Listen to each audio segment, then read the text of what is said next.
taught was specifically about video modeling. I'm not sure if you guys use video modeling or not. I use it sometimes and other times I don't. I do absolutely love video modeling though. With video modeling, what it really is just, if I'm trying to teach play skills, for instance, I can teach play skills in a number of different ways. One of those ways that I can teach play skills would be to create a task analysis and then have the student, backward chain, forward chain, specific ways of playing. I mean, you and I all know that, when you watch a kiddo play, they don't always play in the same way each time. So, in an ABA way of teaching playing using a task analysis kind of sucks, but that's what we sort of have. Another way to teach play skills would be to just get in there and try and play and model for them and create different scenarios. I mean, I really like that way of doing it. ESDM, Early Start Denver model, has a lot of information on play skills and kind of just modeling, etc. But the third way to teach it would be through video modeling. And, if you look at it, I look at my daughter playing, she's totally into these LOL dolls now. I don't know if you guys have heard of LOLs, but oh, my old LOLs. Oh my gosh, she would love it. She would love you forever. Wow.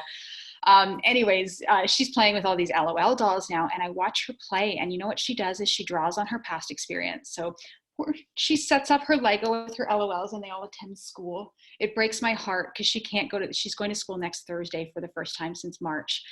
She plays like recess games with her LOLs. Kids that we work with don't always have that experience. So doesn't she also watch YouTube and how they open up the LOL and copy that? How many kids do that? You know what though? I don't let her, I have limited, okay. Pre-COVID, I limited a lot of YouTube videos. Now she's got a few of those as well. But anyway, the point is that kids watch YouTube videos in terms of how to play. They draw from their past experience, etc. So what we do sometimes is we will videotape ourselves playing with LOL dolls, if that's what we're doing, or videotape ourselves playing with specific things, and then teach our kids how to play like that. If you've taught, one script or like one quote unquote doll script, and teach your child how to, watches the video, they do all those steps. Well, then it looks like really memorized play and doing it over and over again. But if you teach your kiddos one doll script and then you do a completely different doll script and you do 5 or 10 different doll scripts, but all with the same materials, there's a lot of research out there to say that it actually generalizes. And then all of a sudden, the kiddo's doing, step 1 from the first script you did, and then step 5 from the other script, and etc. And you're getting generalized play. So we do that, kind of rambling here, but one of the questions was, do we have any video modeling scripts? Videos for the video. Oh, do we have any videos for the video modeling scripts? We have a few scripts. We don't have any videos. And the reason for that is that we typically individualize things for each learner. So again, if I'm teaching my learner how to play with LOL dolls, I would take his or her LOL dolls and play with them specifically versus, stealing my daughter's and playing with those that the other kiddo may not have. Very specific to the environment. If I'm teaching hand washing, for instance, I'm going to make a video specifically in my learner's bathroom, if possible, or in the school bathroom, versus in some generic bathroom somewhere else that the tap may look different, etc. And I mean, with technology these days, right? You grab your phone and you videotape, and it's like, who says videotape anymore? Oh my goodness. Camcorder. It's like, get out your VHS. And then you transfer it over. I bet people don't even know what VHS is. But you, now you threw me off. I'm sorry. Yes. It takes like 3 seconds, right? I mean, it's so funny. I always, like, just kind of a personal thing of mine, I always hate video, I like teaching video modeling because it's fast, it's effective, it's awesome. I hate making those videos. And I think that has to do with the whole anxiety before, like, okay, then you have to transfer it and then you do that. Like, it takes 3 seconds. It takes 30 seconds. And you know what? If you didn't do a good take, you can delete and try again. So it's easy enough to do. And I love using video modeling for social skills teaching, and also just for like, not just social skills amongst peers, but just like how to tolerate waiting, how to, sit appropriately, how to, like, all of these things.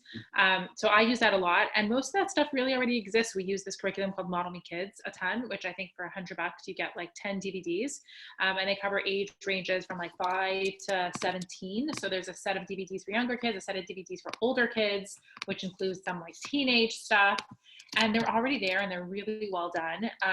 And they're like 3 to 5 minute clips on specific topics. So we'll take those and I'll show those, and then we'll role play and we'll reenact, and we'll break it down and reinforce and use a whole BST model with those Model Me Kids DVDs. So that's great. The only downside is that it's actually a DVD. No, they actually don't. They have software now. What? Yes. Where have you been living? I have an external DVD drive to be able to play these Modeling Kids DVDs. Oh no, look at this. So, okay, yes, they Yeah. still have the DVDs, etc. But you can actually get, a digital download. Oh, God. I know. That's life-changing. It's amazing. So Life-changing. you can, they have the digital downloads now. They're finally in the 21st century, which is great. And they've got some samples here. They've got some for younger kids and then some for older kids as well. So take a look at that. I mean, they're not perfect because they're not individualized to, your learner, but they're pretty good. Mm-hmm. The other one I really like for kids who have a lot more language would be everyday speech. I don't know if you guys have seen this. It's for people who have a lot of language though. So if I've got a kid who's speaking in 3 or 4 word phrases, it's way too much. I would start with Model Me Kids. But if you've got a kiddo who's talking a lot and really is just socially awkward, there's just some things here, like here's some conversation cues and here's some stuff that I can do. And they have a whole curriculum set out. I love it.